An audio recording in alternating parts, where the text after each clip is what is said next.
Maintenant que le sommaire renvoie au document, nous allons faire en sorte qu'en tête de chaque page, nous ayons un lien qui nous renvoie au sommaire. Donc c'est relativement simple.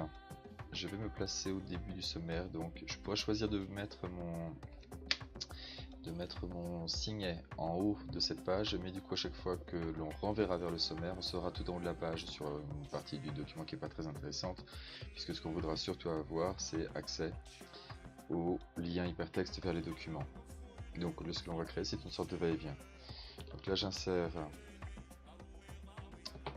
un signet vers le sommaire, et maintenant je vais me placer dans l'entête de page.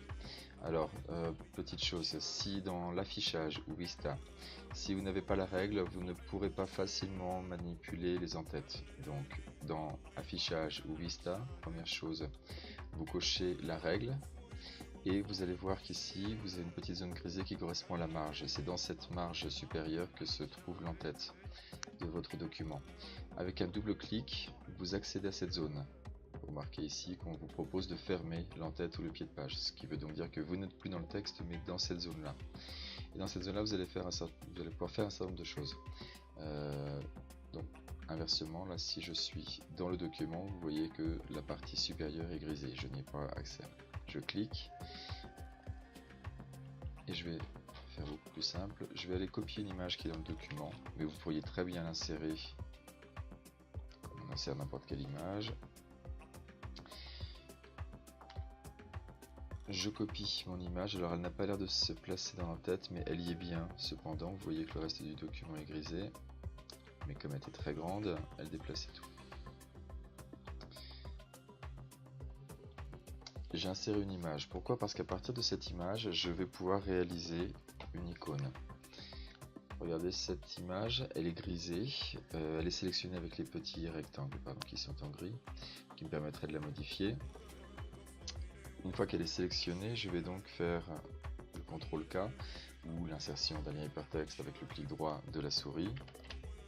CTRL-K si votre ordinateur est en français, mais le mien est en espagnol. Et je renvoie vers le lien du sommaire.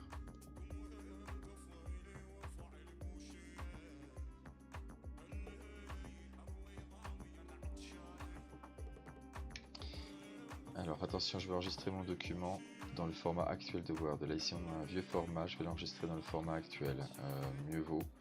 Donc il faut simplement dire document Word.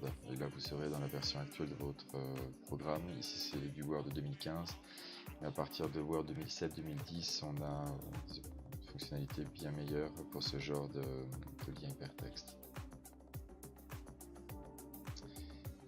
Et maintenant, je l'enregistre en PDF.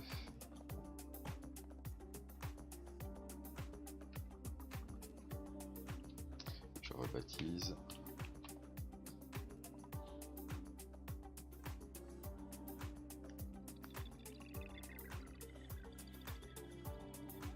Le document ne s'ouvre pas encore, pas automatiquement. On va peut-être le chercher. Non. Alors. Et vous avez maintenant, comme vous pouvez le voir, un lien qui fonctionne en va-et-vient. Du sommaire, je renvoie vers le document, et du document, je cherche l'entête de page, et je peux cliquer sur cette petite icône et renvoyer au sommaire.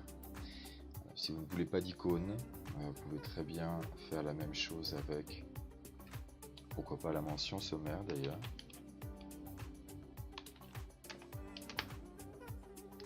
Vous êtes dans votre entête, vous sélectionnez le mot, vous insérez votre lien avec un clic droit de la souris, CTRL-K en espagnol, CTRL-ALT-K en espagnol, CTRL-K en français,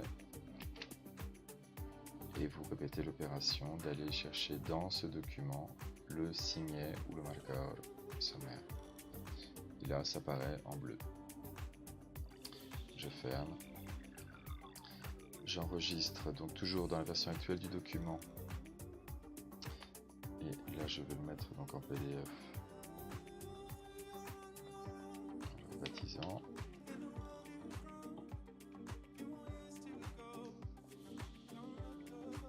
Attends que le nouveau document s'ouvre.